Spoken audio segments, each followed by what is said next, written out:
أعوذ بالله من الشيطان الرجيم. بسم الله الرحمن الرحيم. ومن أحسن قولا ممن دعا إلى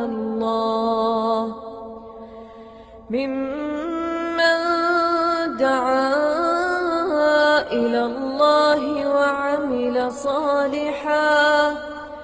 وعمل صالحا وقال إنني من المسلمين.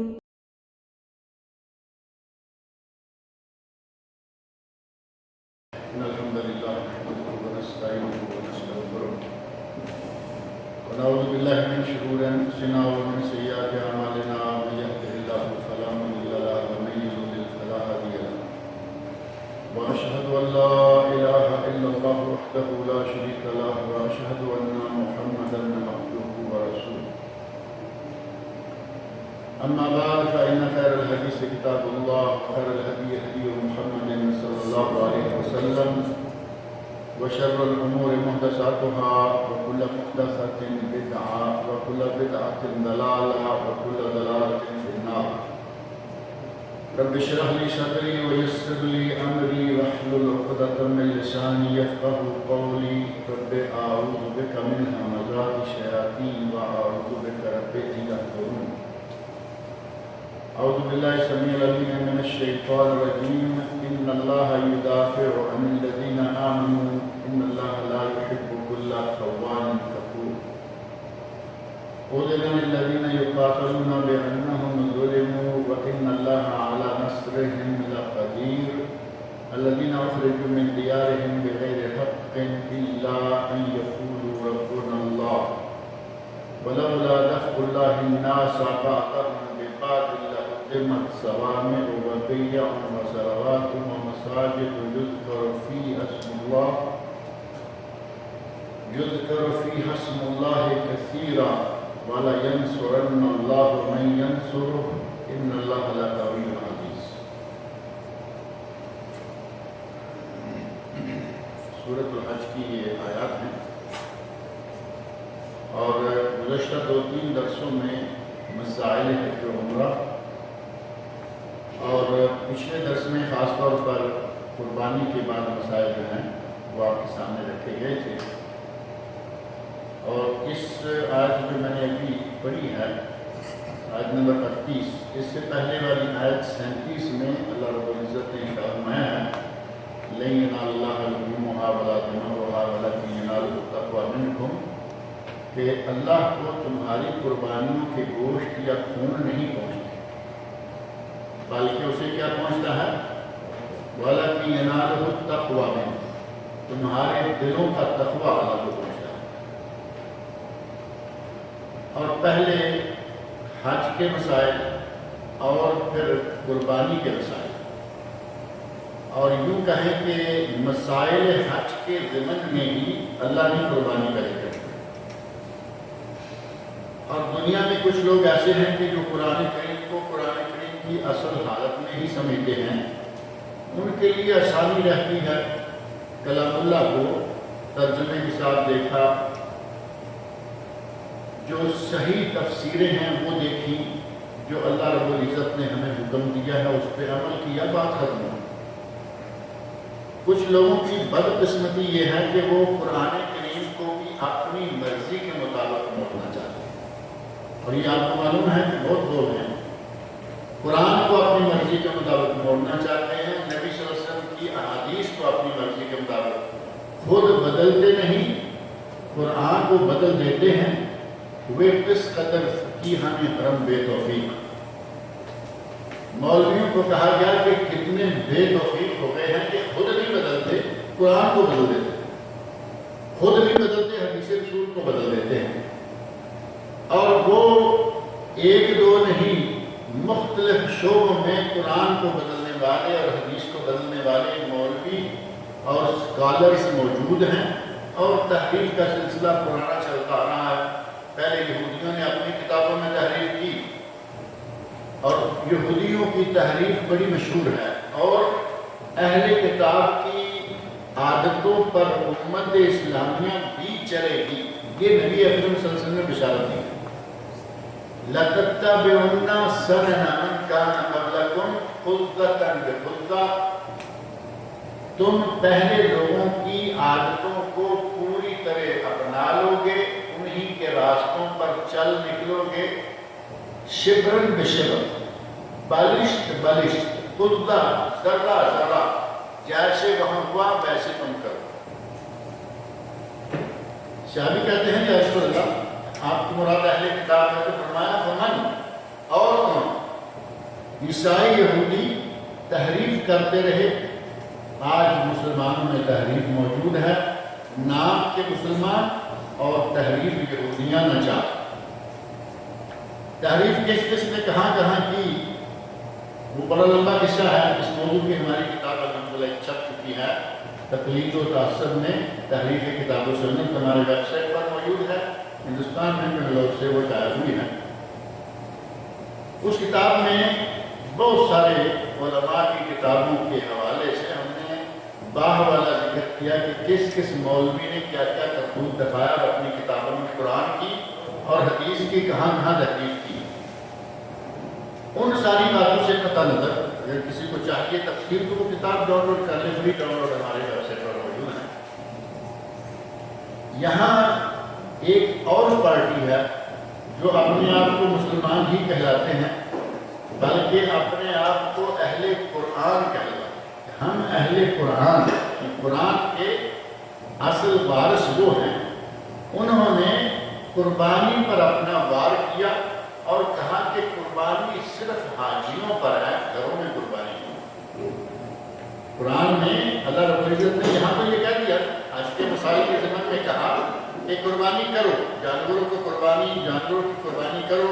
وَالْبُدْنَ جَعَلْنَاهَا لَكُم مِّن شَعَائِرِ اللَّهِ لَكُمْ فِيهَا خَيْرٌ فَاذْكُرُوا اسْمَ اللَّهِ عَلَيْهَا صَوَافَّ فَإِذَا وَجَبَتْ جُنُوبُهَا فَكُلُوا مِنْهَا وَأَطْعِمُوا الْقَانِعَ وَالْمُعْتَرَ كَذَلِكَ سَخَّرْنَاهَا لَكُمْ لَعَلَّكُمْ تَشْكُرُونَ لَن يَنَالَ اللَّهَ لُحُومُهَا وَلَا دِمَاؤُهَا وَلَكِنْ يَنَالُهُ التَّقْوَىٰ مِنكُمْ۔ یہاں تو اللہ رب العزت نے یقیناً حج کے دوران، چونکہ حاجیوں پر بھی قربانی ہے، حج کے دوران قربانی کا ذکر آیا، انہوں نے کہا کہ قربانی ہے ہی صرف حاجیوں پر ہے، جو گھروں میں جگہ جگہ گھر گھر قربانی کی جاتی ہے۔ انہوں نے کہا کہ یہ جانوروں پر ظلم ہے۔ اب اندازہ کریں ان لوگوں کے حال کا، یہ جانوروں پر ظلم ہے، کیونکہ گھر گھر قربانی نہیں ہونی چاہیے، اور حج کے ساتھ قربانی کی اٹیچمنٹ کو ایسا کر دیا گھما پھرا کے کہ گویا اس کے علاوہ اور کوئی سلسلہ ہی نہیں قربانی کا۔ جبکہ آپ قرآن کریم کو جانتے ہیں کہ قرآن کریم میں اللہ رب العزت نے سورۃ الکوثر 30واں سپارہ، چھوٹی سی سورت ہے، اِنَّا أَعْطَيْنَاكَ الْكَوْثَرَ، آگے کیا ہے؟ فَصَلِّ لِرَبِّكَ وَانْحَرْ۔ فَصَلِّ لِرَبِّكَ وَانْحَرْ کا معنی کیا ہے؟ اپنے رب کے لیے نماز پڑھ اور قربانی کر۔ آگے وہاں تو کوئی حج کا ذکر نہیں۔ اگر اسی کو مان لیں کہ واقعی بھائی یہ تو صرف حج میں ہی ذکر آیا، آگے پیچھے آیا نہیں، ان عقل کے اندھوں کو کون بتائے کہ قرآن کریم میں تو صریحاً مطلقاً ذکر ہے کہ اپنے رب کے لیے نماز پڑھ اور قربانی کر۔ وَانْحَرْ کا معنی اور قربانی کر، اس کے اور معنی بھی کیے گئے ہیں، لیکن مشہور و معروف معنی ہے اور قربانی کر۔ گویا کہ حج میں بھی قربانی ہے اور اس کے مسائل موجود ہیں، اور بعد میں باقی جو لوگ حج پر مینا میں موجود نہیں، مزدلفہ عرفات میں نہیں ہیں، ان پر بھی قربانی ہے اور اس کے لیے یہ آیت موجود ہے۔ اپنے رب کے لیے فَصَلِّ لِرَبِّكَ وَانْحَرْ، اپنے رب کے لیے نماز پڑھیے اور قربانی کیجیے۔ اور نبی اکرم صلی اللہ علیہ وسلم نے کیا 10 مرتبہ حج کیا تھا؟ کتنی مرتبہ حج کیا ہے؟ 1 مرتبہ۔ وہی حجۃ الوداع ہے اور وہی حج اول، پہلا اور آخری حج وہی تھا۔ اور نبی صلی اللہ علیہ وسلم نے 10 سال قربانی کی. نبی صلی اللہ علیہ وسلم نے 10 سال قربانی کی تو کیا معنی ہوا؟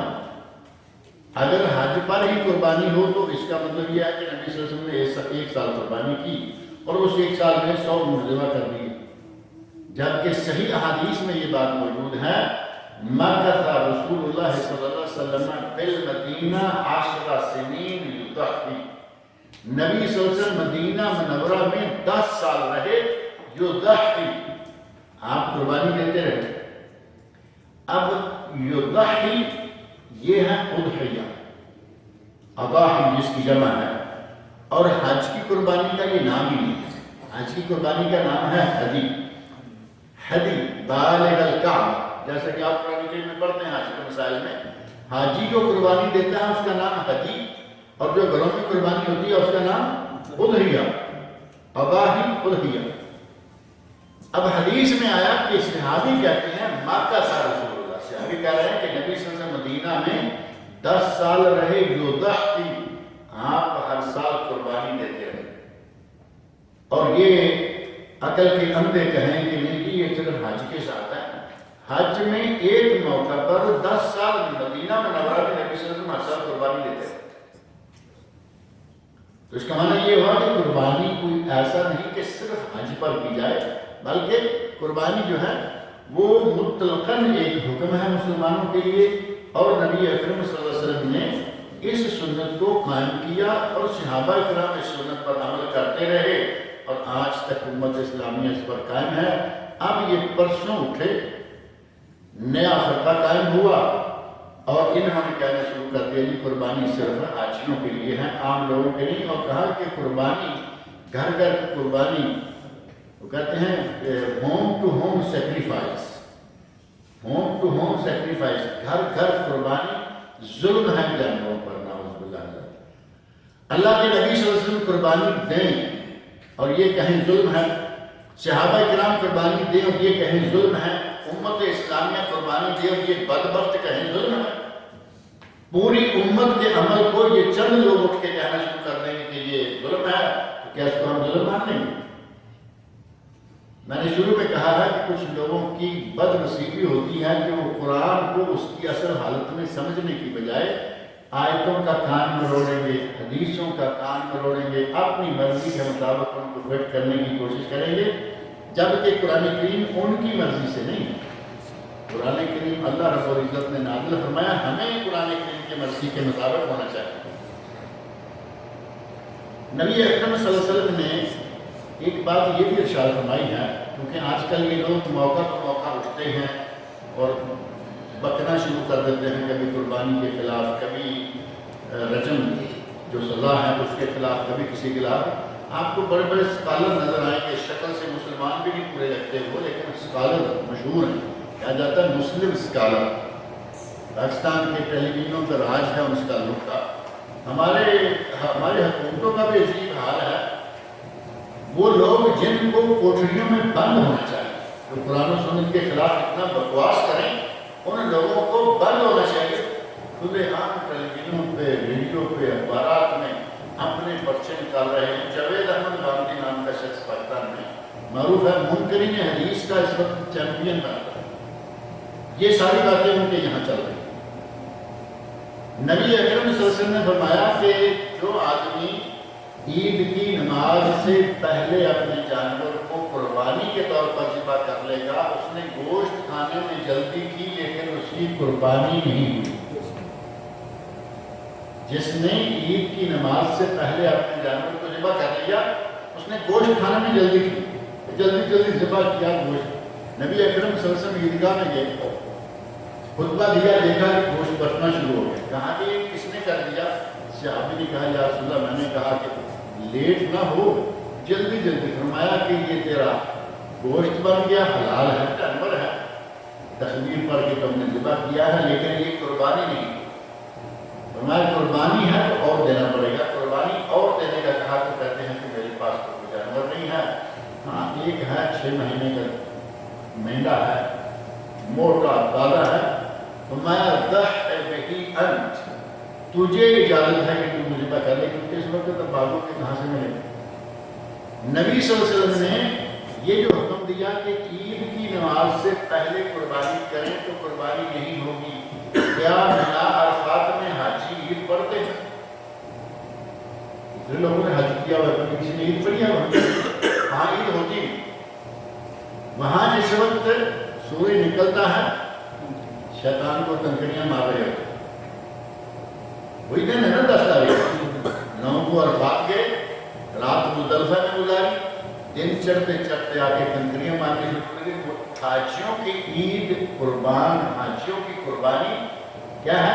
کنکریاں مارنا۔ لوگ کنکریاں مار رہے ہیں، وہ کنکریاں مار رہے ہیں، لوگ قربانی کر رہے ہیں۔ اس کا معنی یہ ہوا کہ نبی صلی اللہ علیہ وسلم نے یہ جو حکم فرمایا کہ عید سے پہلے قربانی کریں گے تو وہ گوشت ہوگا، قربانی نہیں ہوگی، یہ بھی بتا رہی ہے کہ حج کے ساتھ قربانی کا کوئی تعلق نہیں ہے۔ حج میں قربانی ہے لیکن حج کے ساتھ قربانی کو اٹیچ کر دیں، باقی دنوں میں قربانی نہیں، ایسی کوئی بات نہیں ہے۔ نبی اکرم صلی اللہ علیہ وسلم نے ہدایت دے رکھی۔ تو ایک دو نہیں، قربانی پہ ان لوگوں نے کئی طرح کے اعتراضات کیے اور کئی طرح سے انہوں نے لوگوں کو اس سنت سے بدراہ کرنے کی کوشش کی، حالانکہ پھر کہا کہ قربانی دینے کی ضرورت ہی کیا ہے؟ کتنے لوگ بھوکے مر رہے ہیں، کتنے لوگوں کا یہ نہیں ہوا، کتنا لوگ وہ کریں۔ اب لوگوں کی ہمدردی دیکھیں کیسے آ رہی ہے، ایسے لگتا ہے کہ جیسے لوگوں کے غم میں یہ پگھل رہے ہیں۔ ان سے پوچھیں کہ تمہارے اپنے کسی بیٹے کی شادی ہو تو کتنے بکرے ذبح کرتے ہو، کتنے مرغے اڑاتے ہو، تمہیں کسی کی جان کی پرواہ نہیں۔ یہاں تمہیں ظلم نظر آنا شروع ہو جائے۔ جب اپنی باری آتی ہے تو پرواہ نہیں چلے، لیکن سنت رسول پر عمل کرنے کے لیے، روکنے کے لیے یہ آگے آ جاتے ہیں کہ نہیں جی یہ ظلم ہے، یہ زیادتی ہے، جبکہ نبی اکرم صلی اللہ علیہ وسلم کی یہ سنت ہے۔ اور عید کے دن اگر کوئی دنیا جہان کا سونا بھی تقسیم کر دے، ایک جانور ذبح کرنے کے مقابلے میں نہیں آئے گا، کیونکہ وہ سنت رسول ہے۔ وہ سنت رسول ہے جس کے بارے میں معروف کلمات ہے سنت و ابیکم ابراہیم۔ احادیث متکلم فی ہیں لیکن قرآن کہہ رہا ہے کہ یہ قربانی کب شروع ہوئی؟ وَفَدَيْنَاهُ بِذِبْحٍ عَظِيمٍ، ہم نے اسماعیل کی جگہ ایک ذبح عظیم فدیہ کے طور پر دے۔ ابراہیم علیہ السلام سے قربانی آ رہی ہے، آج ان کے پیٹ میں مرور اٹھ رہا ہے کہ یہ کیوں دیتے، یہ پیسے کیوں نہیں بانٹتے؟ اس دن پیسے بانٹو، سونا بھی بانٹو گے، اس قربانی کے مقابلے میں اس کی کوئی حیثیت نہیں ہوگی۔ اور اس سنت کو معطل کر کے تمہیں فائدہ کیا ملے گا، وہ تو سمجھ نہیں آتا۔ اگر یہ سنت معطل ہو جائے، قربانی لوگ نہ کریں تو ان کو کیا ملے گا؟ سوائے اس کے کہ بیٹھے ہیں بن ٹھن کے اور لوگوں کو بدراہ کیے چلے جا رہے ہیں، اس کے علاوہ کوئی فائدہ ملنے والا نہیں ہے۔ بہرحال یہ اللہ رب العزت نے مسلمانوں کے لیے سنت قرار دیا، ابراہیم علیہ السلام سے لے کے چلتی آ رہی ہے اور انشاءاللہ یہ قیامت تک چلتی رہے گی۔ کسی بدخواہ کا، کسی قسم کا پروپیگنڈا اس سنت سے مسلمانوں کو نہیں روک سکتا۔ اللہ رب العزت نے ارشاد فرمایا ان اللہ یدافع عن الذین آمنوا، اللہ دفاع کرتا ہے ان لوگوں کا جو ایمان لائے۔ جو ایمان لائے ان کا دفاع کون کرتا ہے؟ اللہ خود کرتا ہے۔ اللہ کے دفاع کرنے کی شکلیں ہمارے سامنے موجود ہیں۔ سب سے پہلی اسلام اور کفر کی جنگ ہوئی تو مسلمان کتنے تھے؟ 300 تھے۔ پہلا غزوہ بدر جو ہے مسلمان صرف 313 اور ادھر ہزاروں کی تعداد، ادھر ہاتھی، ادھر گھوڑے، ادھر تیر تلوار اور اس طرف درخت کی شاخ، اس طرح درخت کی شاخ، کوئی ہاتھی نہیں، کوئی گھوڑا نہیں، چند سواریاں ہیں اور چند لوگ ہیں۔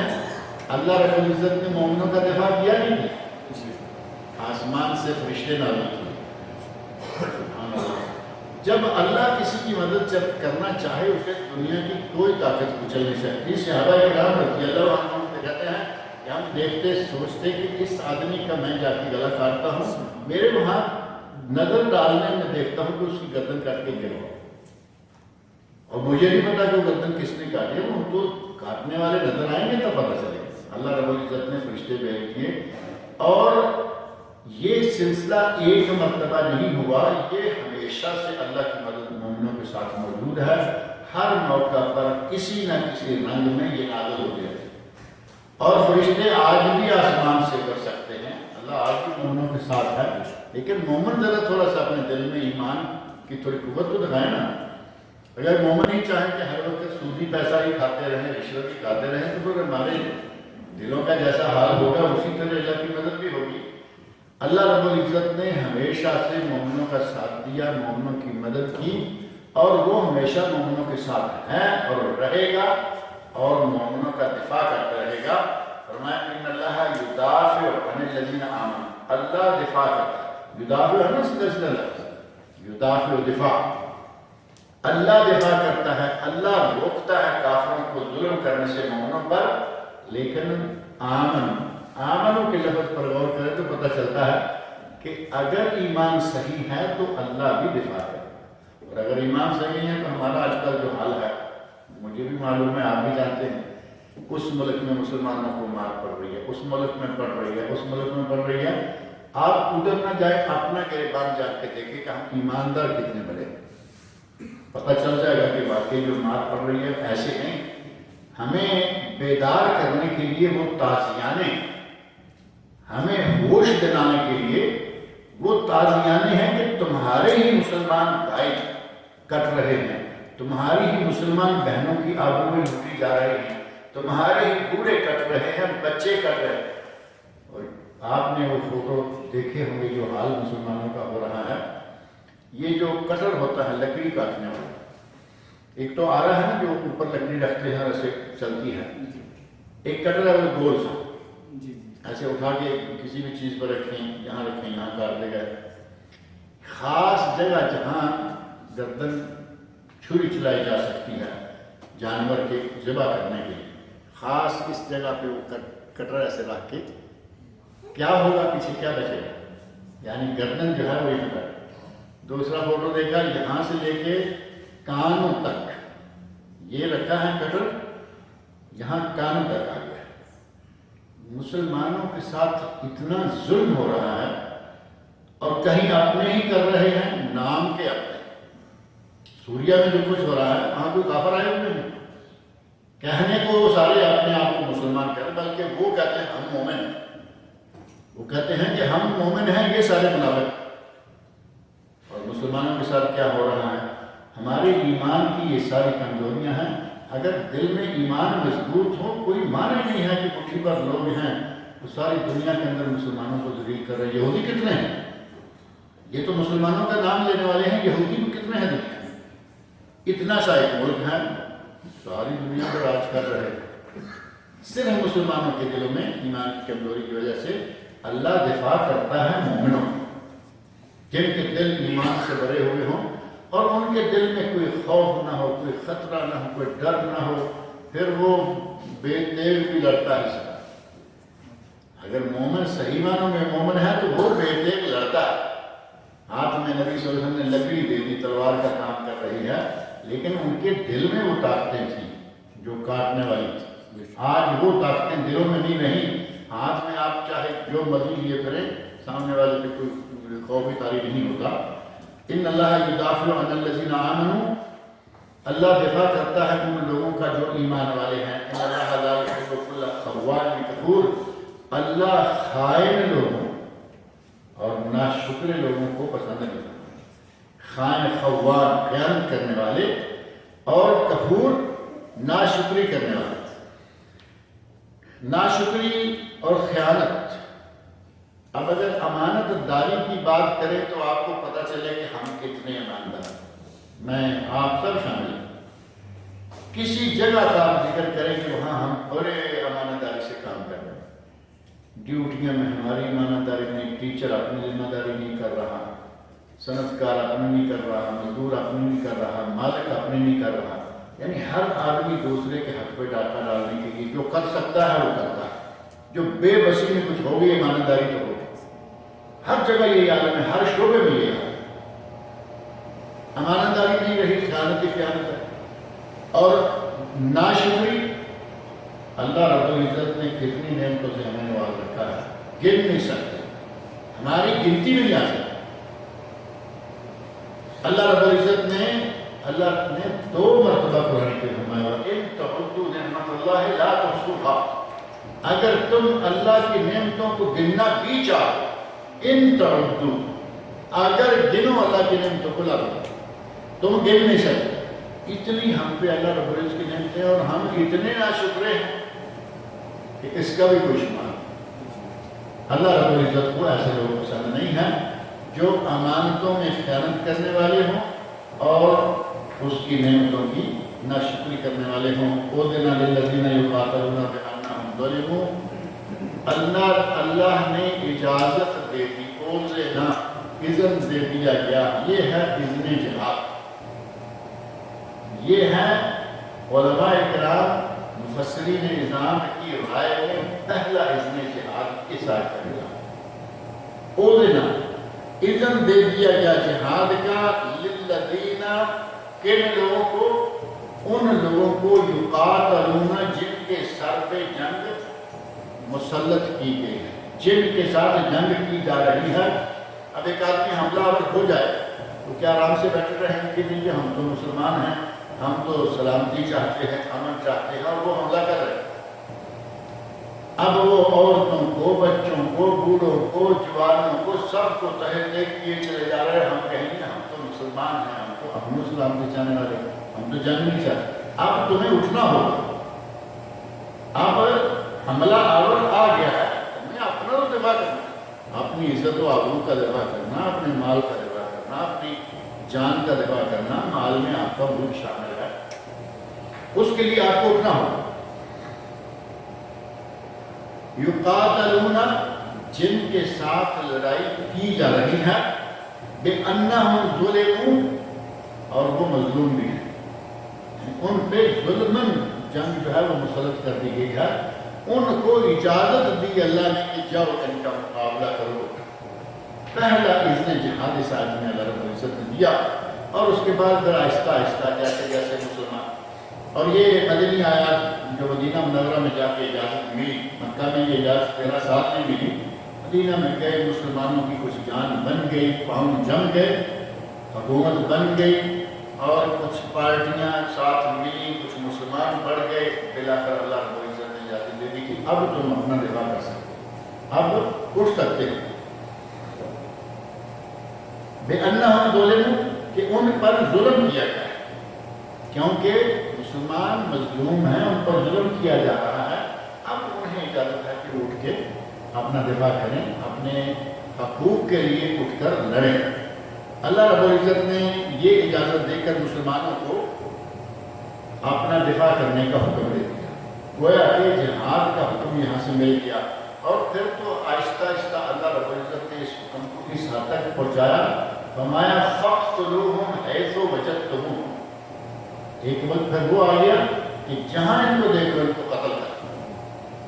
جو آدمی تمہارے خلاف کھڑا ہوتا ہے اور تمہارے خلاف بننا چاہتا ہے، بڑا عرصہ چپ کر کے رکھا، تمہیں روکے رکھا، رک کے رہے، اب تمہیں اجازت ہے کاٹو، پیٹو اور ان کو بھگاؤ، اور جہاں ان کو پاؤ، فَاقْتُلُوهُمْ حَيْثُ وَجَدتُّمُوهُمْ، جہاں ان کو پاؤ ان کو وہیں قتل کرو۔ اب یہ حکم جو ہے یہ اللہ رب العزت نے دے دیا، لیکن میدان جہاد میں کچھ لوگ یہ کام کر رہے ہیں، جہاں پاؤ کاٹ دو۔ اب گلی محلہ میں ہمارے مسلمانوں کے اندر ایک آدمی باقاعدہ ویزا لے کے پاکستان میں، بنگلہ دیش میں، سعودی عرب خلیج میں، کسی ملک میں کافر ویزا لے کے باقاعدہ اجازت سے رہ رہا ہے، لیگل، تو فَاقْتُلُوهُمْ حَيْثُ وَجَدتُّمُوهُمْ کا معنی بظاہر تو یہ لگتا ہے کہ جدھر عیسائی ملے کاٹو، ہندو ملے کاٹو، یہودی ملے کاٹو، کیا جائل ہوگا؟ یہ تو اندھیر نگری ہو جائے گی۔ اندھیر نگری کی اجازت اسلام نہیں دیتا۔ ایک قاعدے کے مطابق میدان جہاد کھلا ہے، کاٹو، وہاں کاٹو، میدان میں جاؤ، میدان میں جو مسلمانوں کے سامنے آئے اس کو کاٹو کھلو۔ جو لوگ مستامنین ہیں، جسے ذمی کہتے ہیں نا اردو میں، ذمی، اہل الذمہ، عربی کا لفظ اصل میں وہ بھی، اور اسے ہی مستعمل بھی ایک لفظ ہے، مستعمل جس نے امن طلب کر لیا، یعنی ہے وہ کافروں کے ملک کا، جیسے دیکھیں یہاں یورپ کے، امریکہ کے، ساری دنیا کے ملکوں کے، ہندوستان کے ہندو یہاں ہیں، سکھ یہاں ہیں، عیسائی پاکستان انڈیا کے یہاں ہیں، یورپ کے عیسائی یہاں ہیں، اگر وہ باقاعدگی کے ساتھ حکومت کی اجازت سے رہ رہے ہیں، انہیں قتل کرنے کی اجازت نہیں. وہ چاہے ان کا ملک کتنا بھی بدترین ملک مسلمانوں کے خلاف کیوں نہ ہو، یہاں اندر والے کو قتل کی اجازت نہیں. بلکہ نبی صلی اللہ علیہ وسلم نے تو اتنی سختی کی کہ جو آدمی اس طرح کے مستعمل کو قتل کرتا ہے وہ قیامت کے دن جنت کی خوشبو تک نہیں پائے. اللہ رب العزت نے انسان کی ایک قدر رکھی ہے. وہ کافر ہے، اس کی کوئی قیمت نہیں، لیکن جب تم نے اسے امان دے رکھی ہے اس کی ایک قیمت.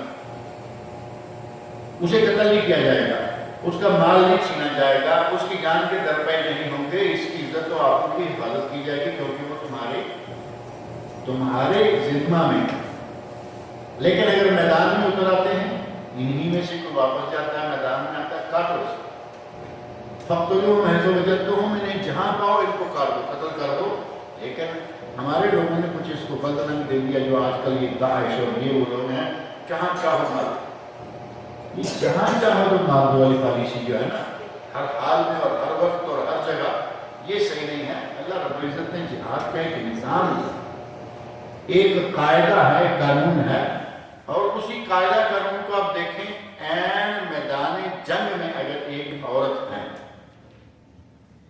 وہ خیمے میں بیٹھی ہوئی ہے، اس کے پاس بچہ ہے، بچہ دودھ پی رہا ہے، آدمی آئے اور آ کے قتل کر دے، عورت کو اجازت نہیں ہے. بچے کو قتل کر دے، اجازت نہیں ہے. نبی صلی اللہ علیہ وسلم نے میدان جہاد میں ایک عورت کو کٹے ہوئے پایا تو آپ نے فرمایا کہ عورتوں کو قتل کرنا جائز نہیں.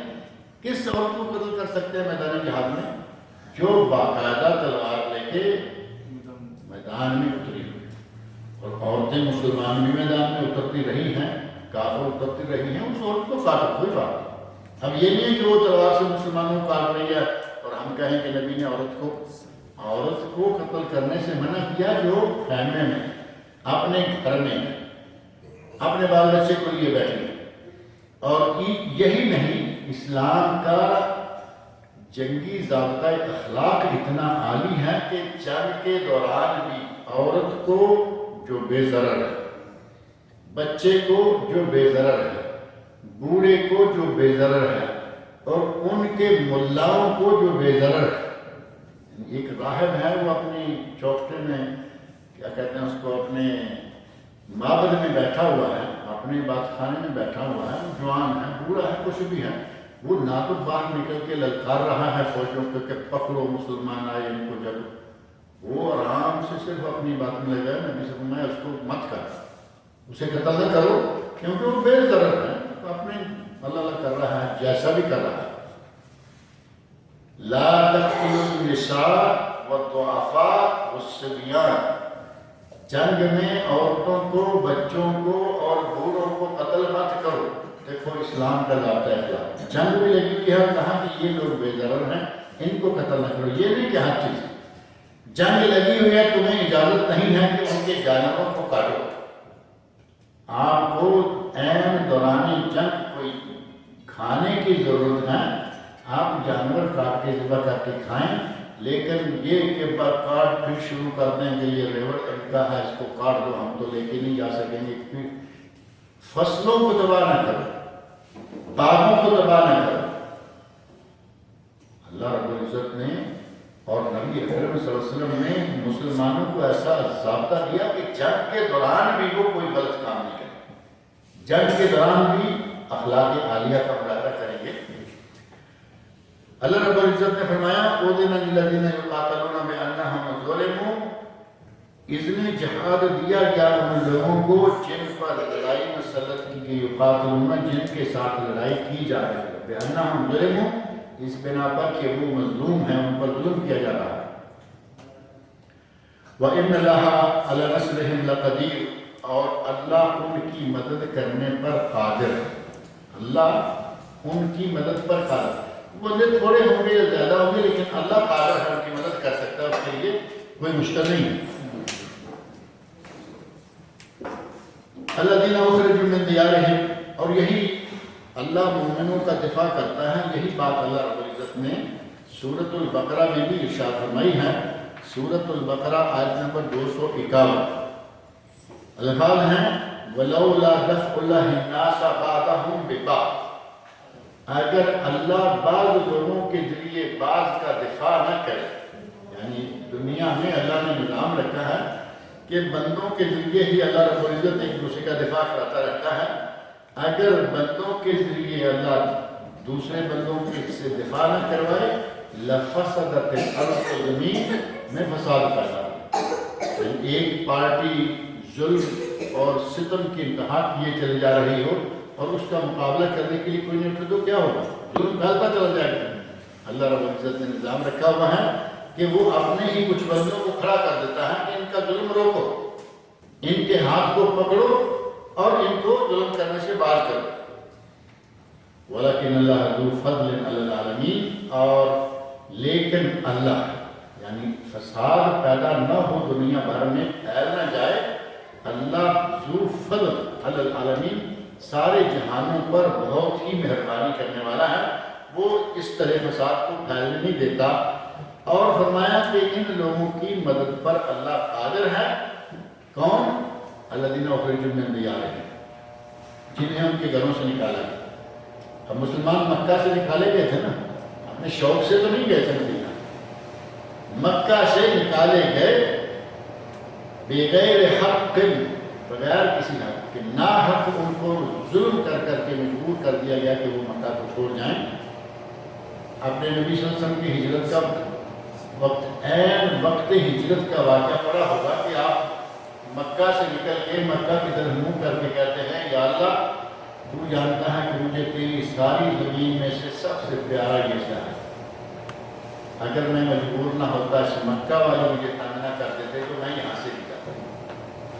کتنی تکلیف کے ساتھ وہ جگہ چھوڑنا پڑی، اور وہ جگہ تھی بھی ایسی کہ سارے ہوئے زمین سے مقدس ترین جگہ وہ ہے اللہ کا گھر وہاں بیت اللہ۔ فرمایا کہ اگر مجھے مکہ والے مجبور نہ کرتے تو میں اس کو چھوڑ کے کبھی نہ جاتا، کیونکہ میرے نزدیک ساری دنیا سے محبوب ترین جگہ تھی۔ جنہیں ناحق ان کے گھروں سے نکال دیا گیا، اور ان کا قصور کیا تھا؟ الا ان یقولوا ربنا اللہ، ان کا گناہ یہ تھا کہ وہ کہتے تھے ہمارا رب اللہ۔ مسلمانوں نے اس کے علاوہ کیا کیا، یا نبی صلی اللہ علیہ وسلم نے اس کے علاوہ کیا کیا؟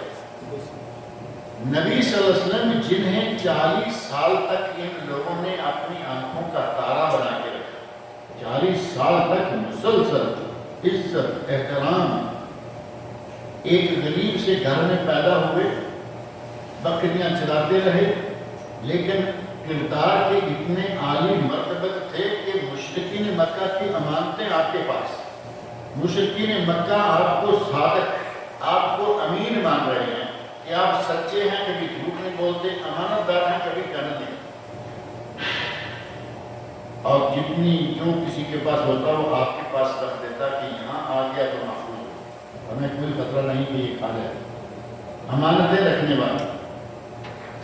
25 سال کی آپ کی عمر ہے، اور کعبہ شریف ایک سیلاب کے نتیجے میں گر گیا۔ واقعہ جو حجر اسود کو نصب کرنے کا واقعہ بڑا مشہور ہے۔ اس وقت آپ کی عمر 25 سال، اور آپ کی شادی کب ہوئی؟ اس وقت بھی آپ کی عمر 25 سال، حضرت خدیجہ رضی اللہ عنہا کی 40 سال۔ کعبہ شریف سیلاب کے نتیجے میں گر گیا، بننا شروع ہوا، واقعہ تفصیلی ہے۔ حجر اسود نصب کرنے کی جگہ وقت آیا تو اب مسئلہ پیدا ہو گیا کہ حجر اسود کون اٹھائے گا، کون یہاں رکھے گا۔ ہر کسی کو معلوم ہے کہ یہ بڑا شرف، بڑی عزت والا کام، جس کے حصے میں آ جائے اس کی قسمت سنور گئی۔ سارے کہہ رہے ہیں کہ اب میں کروں گا، میں کروں گا، ہر قبیلہ چاہتا ہے میں کروں گا، میری قبیلے کا سردار کرے گا۔ مسئلہ بلاخر کیا ہوا؟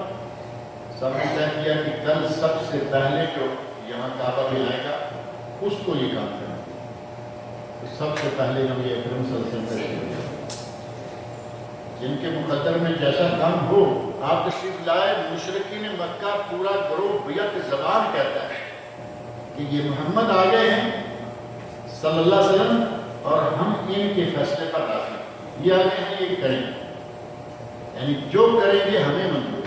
دیکھو اتنا مقام، اتنی عظمت، اتنی عزت دی ہوئی ہے، اور آپ نے پھر یہ نہیں کیا کہ پکڑ کے رکھیں اور کہیں کہ میری، آپ نے اتنا بہترین کام کیا کہ مکہ کے سارے قبائل کو جو ایک دوسرے کے لیے تلواریں نکال کر جنگ کے لیے تیار بیٹھے تھے، سب کو دوبارہ شیر و شکر کر دیا، ملا دیا، چادر رکھی، حجر اسود وسط میں رکھا، کہا سارے قبیلوں کے سردار آ جائے، ایک یہاں ایک یہاں ایک یہاں، چاروں طرف بڑے سردار لگ گئے، فرمایا چادر کو اٹھاؤ، چادر اٹھائی گئی، لاؤ ادھر، کونے میں لے کے آئے، حجر اسود کو اٹھا کے آپ نے دستے مبارک سے اٹھایا، سارے لوگ خوش کہ ہم نے اٹھایا، ہم نے اٹھایا، اور سارے خوش ہیں کہ انہوں نے یہ جو فیصلہ کر دیا ہمیں نہیں، اور وہی شخص ہیں کہ جب 40 سال پورے ہو گئے وہی آ گئی تو کیا ہوا؟ رب اللہ کہا میرا رب صرف اللہ ہے، عبادتوں کے لائق، ہر طرح کی عبادتوں کے لائق اگر کوئی ہے تو وہ اللہ ہے۔ جب یہ کہا فوری طور پر سارے لوگ کیا اللہ رب العزت فرما رہے ہیں وہ لوگ جنہیں ان کے گھروں سے نکال دیا گیا ناحق الا ان یقولوا ربنا اللہ، سوائے اس کے ان کا کوئی گناہ نہیں تھا کہ وہ کہتے تھے ہمارا رب اللہ ہے۔ وَلَوْلَا دَفْعُ اللَّهِ النَّاسَ بَعْضَهُمْ بِبَعْضٍ، اگر اللہ لوگوں کو ایک دوسرے کے ذریعے نہ ہٹاتا، یعنی لوگوں کا دفاع ایک دوسرے ہی کے ذریعے نہ کرتا، ایک ظلم کر رہا ہے اللہ دوسرے لوگوں کو کھڑے کر دیتا ان کے ظلم کا راستہ روکنے کے لیے، اگر یہ سلسلہ اللہ قائم نہ کرتا تو کیا ہوتا؟ لَهُدِّمَتْ صَوَامِعُ، تو عبادت خانے گرجے جو ہیں عیسائیوں کے گرجے لَهُدِّمَتْ توڑ دیے جاتے، کوئی اٹھتا عیسائیوں کے توڑ دیتا، دوسرا اٹھتا یہودیوں کے توڑ دیتا، بیعٌ صوامع بھی گرجے ہیں اور بیعٌ بھی گرجے ہیں، کچھ بڑے گرجے کچھ چھوٹے گرجے، اور صلوات یہودیوں کے عبادت خانے، عیسائیوں کے عبادت خانے توڑ دیے جاتے، یہودیوں کے عبادت خانے توڑ دیے جاتے، ومساجد، اور مسلمانوں کی مسجدیں توڑی جاتی۔ اللہ رب العزت نے دفاع کا ایک سلسلہ رکھا ہوا ہے کہ کوئی ظلم میں بڑھے تو بڑھتا ہی نہ چلا جائے، بلکہ ایک وقت آئے تو اس ظلم کو روکا جائے۔ یذکر فی اسم اللہ کثیرا، وہ مسجدیں جن میں کہ اللہ رب العزت کا بکثرت نام لیا جاتا ہے۔ اب ظاہر ہے کہ پہلے جو عبادت خانے ہیں عیسائیوں کے یہودیوں کے نام تو وہاں بھی اللہ کا لیا جاتا ہے، مسلمانوں کی مساجد میں نام اللہ کا لیا جاتا ہے۔ اگر انسانوں کا ایک دوسرے کے ذریعے اللہ دفاع کا یہ سلسلہ قائم نہ کرتا تو مسجدیں یہودیوں کے عیسائیوں کے عبادت خانے سارے توڑ دیے جاتے جہاں اللہ کا نام لیا جاتا ہے، تو پھر کیا ہوگا؟ فساد کی انتہا ہوگی۔ وَلَيَنْصُرَنَّ اللَّهُ مَن يَنْصُرُهُ، اور اللہ ان کی مدد کرتا ہے جو اس کی مدد کرتے ہیں، اللہ ان کی مدد کرتا ہے جو اس کی مدد کرتے ہیں۔ اللہ کو ہماری مدد کی ضرورت کیا پیش آ گئی؟ اللہ کو ہماری مدد کی کوئی ضرورت نہیں ہے، وہ اکیلا ہر کام کر سکتا ہے، ہر چیز پر قادر ہے، لیکن وہ یہ دیکھنا چاہتا ہے کہ میرے بندے میرے نبی کا ساتھ دیتے ہیں نہیں، میرے نبی کی لائی ہوئی شریعت کے لیے کچھ کرتے ہیں یا نہیں، یا صرف اپنے اندر بیٹھ کے تسبیح پکڑی اور دانے پہ دانہ گراتے رہے اور اسی کو دین سمجھ گئے۔ نہیں، اللہ کے نبی کی دین کی مدد کرنا، نبی صلی اللہ علیہ وسلم کی حیات طیبہ میں آپ کی مدد کرنا، جہاد کے میدان میں، ہر طرح کے میدان میں، اور آپ کے بعد آپ کی لائی ہوئی شریعت کو قائم کرنے میں مددگار ثابت ہونا۔ فرمایا اللہ ان کی مدد کرتا ہے من ینصرہ، جو اللہ کی مدد کرتے ہیں۔ اللہ کو ہماری مدد کی کوئی مجبوری نہیں، لیکن وہ اپنے بندوں کو جگرے والے، دل والے، شجاع، بہادر دیکھنا چاہتا ہے۔ یہ نہیں کہ کافر اٹھیں اور وہ مسلمانوں پہ حملہ کر دیں اور یہ صوفی صاحب بیٹھے ہوئے ہوں تسبیح لے کے۔ اللہ کو یہ حالتیں پسند نہیں، اللہ چاہتا ہے کہ جواں مرد بنو، شجاع بنو، بہادر بنو، اگر کوئی حملہ کرے تو دفاع کرو۔ ان اللہ لقوی عزیز، اللہ بہت ہی قوت والا ہے اور غالب ہے۔ اللہ قوت والا بھی ہے اور غالب بھی ہے۔ وہ کسی کے ہاتھوں مغلوب نہیں، کسی کے ہاتھوں مجبور نہیں، اسے کسی کی مدد کی کوئی مجبوری نہیں، لیکن وہ چاہتا ہے کہ اس کے دین کی مدد کی جائے۔ اللہ رب العزت مجھے اور آپ سب لوگوں کو قرآن کریم پڑھنے، سننے، سمجھنے اور اس کے احکام پر عمل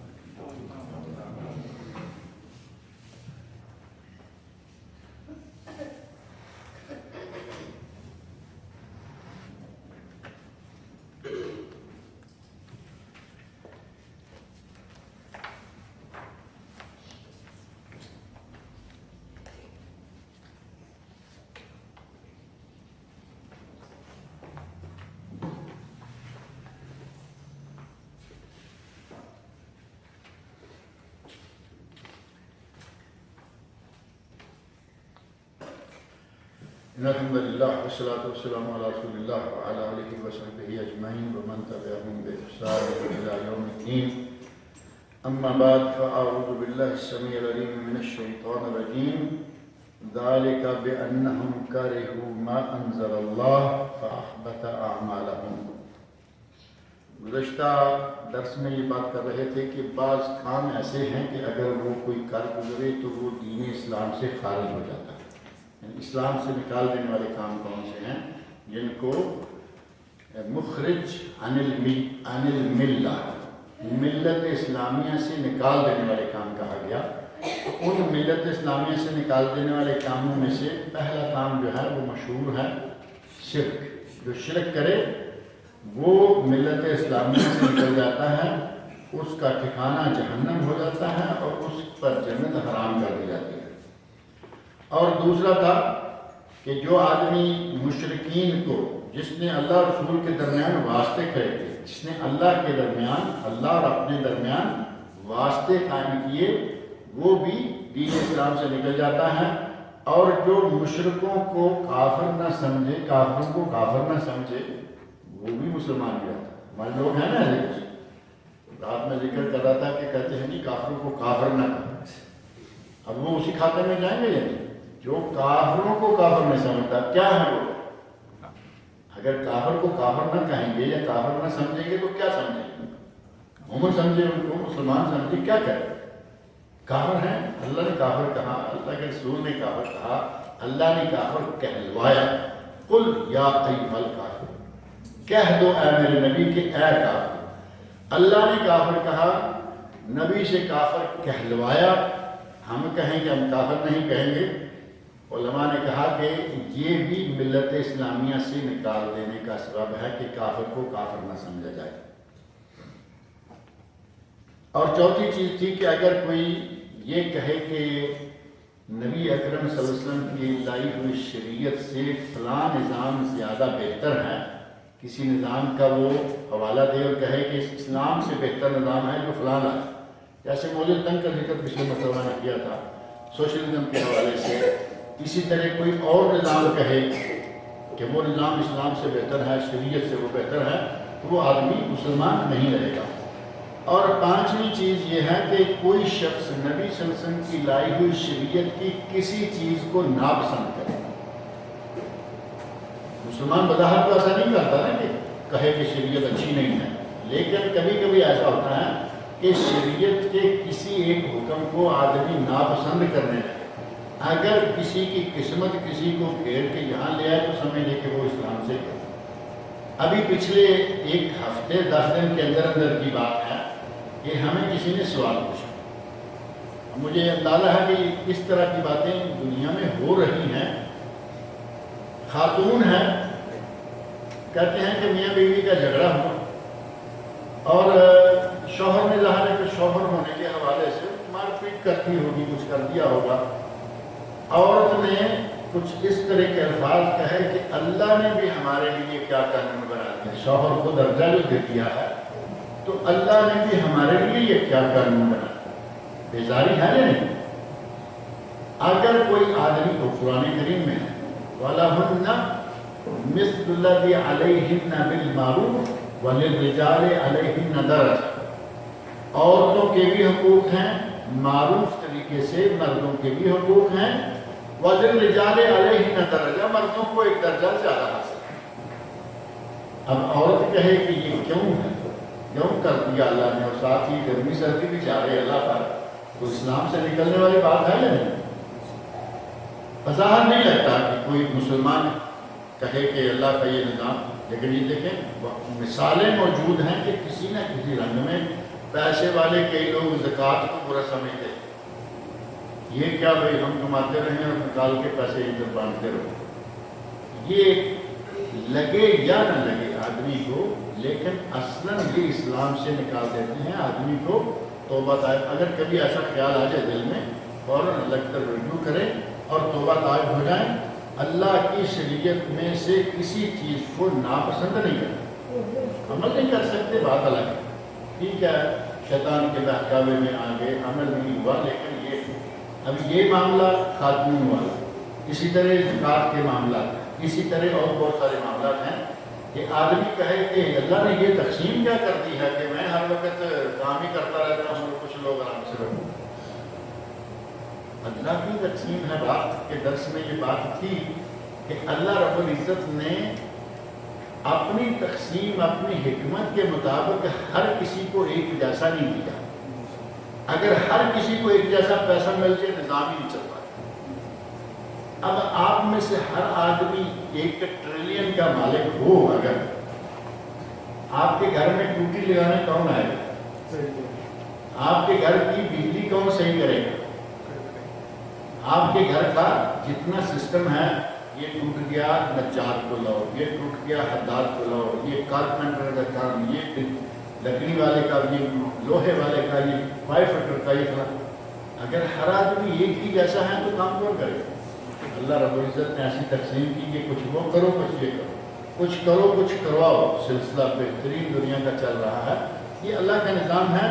اگر کوئی یہ کہے کہ یہ کیا ہوا بھائی، ہمیں تو کوئی یہ ان کے یہ نہیں، اللہ رب العزت نے اپنی حکمت سے کبھی ایسا کبھی دیکھنے میں بھی آتا ہے کہ آدمی اصلاً غریب تھا، صرف تھوڑا تھا، کسی حوالے سے یکدم کچھ پیسہ آ گیا۔ تو ہمارے پنجابی میں بعض مثالیں ہیں، وہ کہتے ہیں کہ اب یہ ایسے یکدم زیادہ آگے ہیں، اب یہ دھول اڑانے لگا ہے۔ پنجابی میں بڑی فرسٹ کلاس قسم کی مثالیں ہیں۔ تو اللہ رب العزت نے ہر کسی کو اس کے ظرف کے مطابق رکھا ہوا، جس میں جتنا ظرف ہے اتنا ہے۔ رات میں نے وہاں ایک مثال دی تھی کہ یہ بوتل ہے، یہ ہے ربع لیٹر، 1/4 لیٹر کی۔ اب اس کو جو مشین فل کرتی ہے، مشین جو اس میں پانی فل کرتی ہے، اس میں ربع لیٹر آتا ہے، وہ مشین کا منہ بند ہو جاتا ہے۔ آدمی کہے کہ نہیں میں اس کو روکتا ہوں، یہ ربع لیٹر نہیں، اس میں ہم نے نصف لیٹر ڈالنا ہے، ½ لیٹر، تو کیا ہوگا؟ پھٹے گی یا نہیں؟ وہی معاملہ ہے کہ جس کو اللہ رب العزت نے جتنا ظرف دیا ہے اتنا ہی اس کو دیتا ہے، ظرف سے زیادہ دے گا پھٹ جائے گا۔ تو اللہ رب العزت کی تقسیم پر، اس کے فیصلوں پر، اس کی لائی شریعت میں سے کسی چیز کو ناپسند کرنا آدمی کو اسلام سے خارج کر دیتا ہے۔ اور اسی سلسلہ میں اللہ رب العزت نے ارشاد فرمایا ہے ذالک بأنہم کارہون، یہ کیوں؟